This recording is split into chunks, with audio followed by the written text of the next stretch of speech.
Assalamualaikum warahmatullahi wabarakatuh. Nama saya Muhammad Zaki Kamal Faiz. Saya dari kelas I dengan NIM 23114. Di sini saya akan membuat video dengan menjawab pertanyaan-pertanyaan dari tugas individu 1. Logika. Prinsip-prinsip dalam logika adalah dasar-dasar yang mendasari berbagai argumen dan penerapan logis. Ada 4 prinsip dasar dalam logika yang sering disebutkan. Yang pertama, prinsip identitas. Setiap entitas harus sama dengan dirinya sendiri. Misalnya, jika kita mengatakan aku adalah aku, kita mengakui bahwa aku adalah aku sendiri. Yang kedua, ada prinsip kontradiksi. Tidak mungkin untuk sebuah entitas menjadi dan tidak menjadi pada saat yang sama. Misalnya, tidak bisa Ahmad adalah mahasiswa dan Ahmad bukan mahasiswa pada saat yang sama. Yang ketiga, ada prinsip tiada jalan tengah. Setiap entitas harus memiliki sifat positif atau negatif. Tidak bisa keduanya. Misalnya, Ahmad adalah mahasiswa atau Ahmad bukan mahasiswa. Tidak bisa Ahmad adalah mahasiswa dan bukan mahasiswa. Yang keempat, ada prinsip alasan yang mencakupi. Jika ada perubahan, harus ada alasan yang mencukupi untuk perubahan tersebut. Misalnya, sebuah benda jatuh karena ditarik oleh gaya tarik bumi. Dan di sini ada contoh-contoh penerapan dari prinsip-prinsip dalam logika. Prinsip identitas.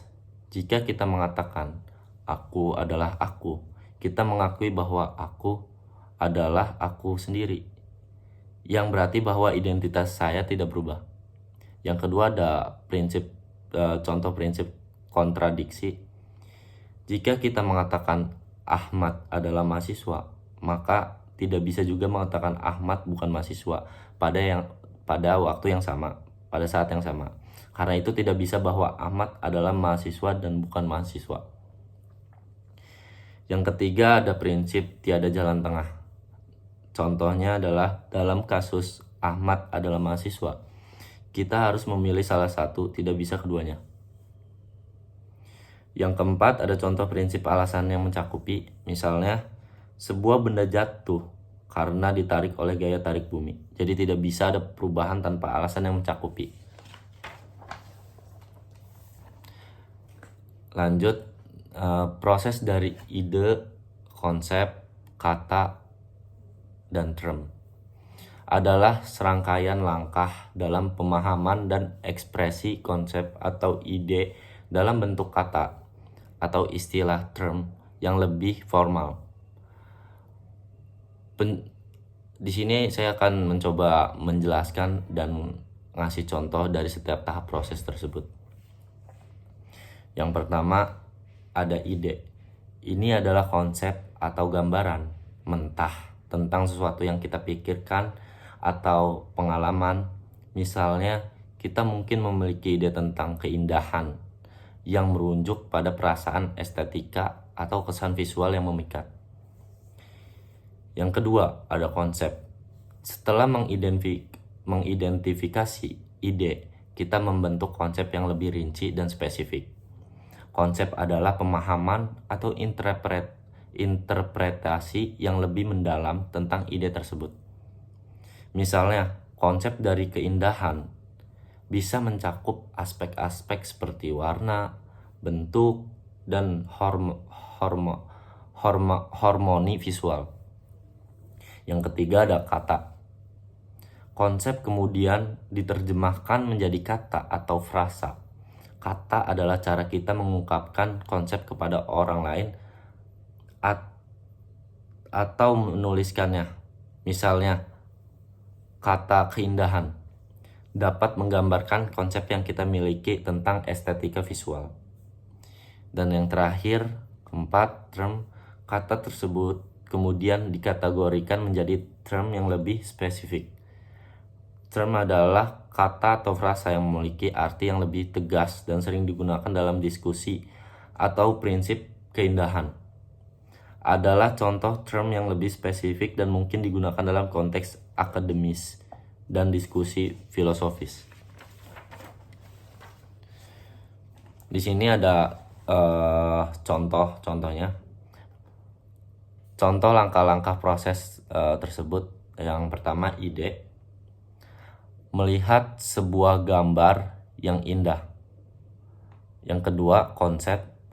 Memahami bahwa gambar tersebut mencerminkan estetika yang harmonis. Yang ketiga, kata. Mengatakan bahwa gambar tersebut indah atau menarik. Yang keempat, ada term. Menggunakan frasa seperti keindahan, estetika, atau prinsip kebahagiaan untuk menggambarkan konsep yang lebih spesifik. Jadi proses ini penting dalam komunikasi, penulisan, dan diskusi ilmiah karena memungkinkan kita untuk mengkomunikasikan pemahaman kita dengan cara yang jelas dan spesifik. Terus lanjut ke pertanyaan selanjutnya. Term konotatif dan denotatif merujuk pada dua jenis makna dalam bahasa yang berbeda. Term konotatif, makna konotatif adalah makna yang terkandung dalam sebuah kata yang bukan makna sebenarnya kata tersebut. Makna konotatif seringkali memiliki nilai emosional dan dapat berbeda-beda tergantung pada konteks dan budaya. Misalnya, kata anak emas memiliki makna konotatif yang menunjukkan anak yang sangat dihargai dan dibanggakan atau diayahi oleh keluarganya. Yang kedua, ada term denotatif.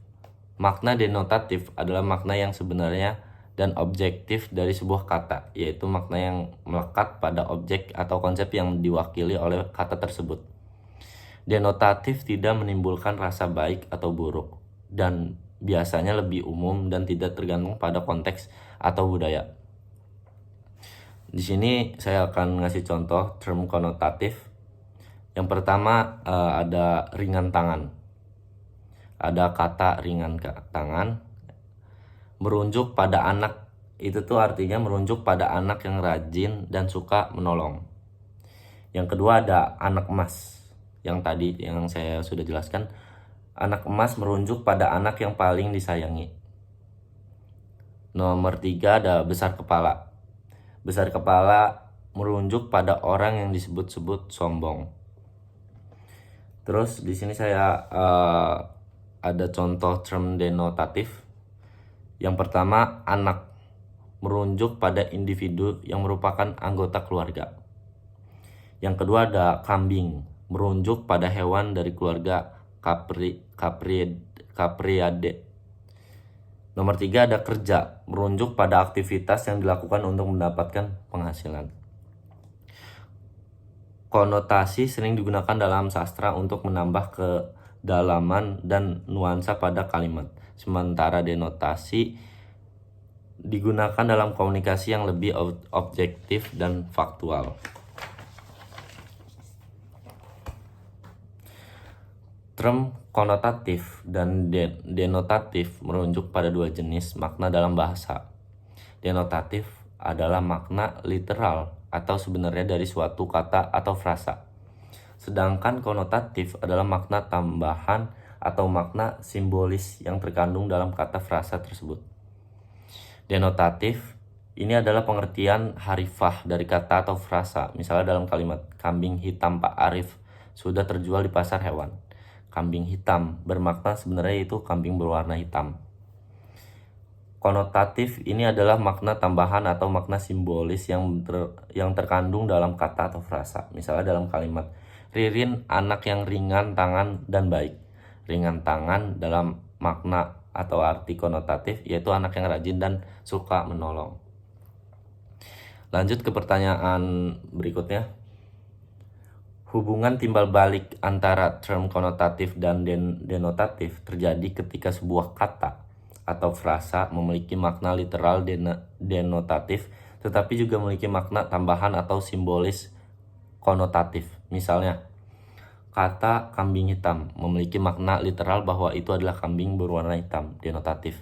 Tetapi dalam konteks tertentu, kata tersebut mungkin memiliki makna konotatif seperti kambing yang disalahkan. Contoh lain dari hubungan timbal balik antara konotatif dan denotatif adalah kata anak emas, yang secara denotatif merujuk pada anak yang dihargai atau disayangi dalam keluarga. Konotatif. Namun dalam konteks tertentu, kata yang tersebut juga bisa memiliki makna konotatif seperti anak yang paling disayangi. Dengan demikian, hubungan timbal balik antara konotatif dan denotatif terjadi ketika kata atau frasa memiliki makna literal yang dapat diinterpretasikan secara harfiah, namun juga memiliki makna tambahan atau simbolis yang bisa dipahami oleh pembaca atau pendengar berdasarkan konteks atau pengalaman mereka. Mungkin sekian dari saya. Kurang lebihnya mohon maaf jika ada kata-kata yang kurang fasih atau berlibat. Mohon dimaklumin dan dimaafkan. Kurang lebihnya mohon maaf. Assalamualaikum warahmatullahi wabarakatuh.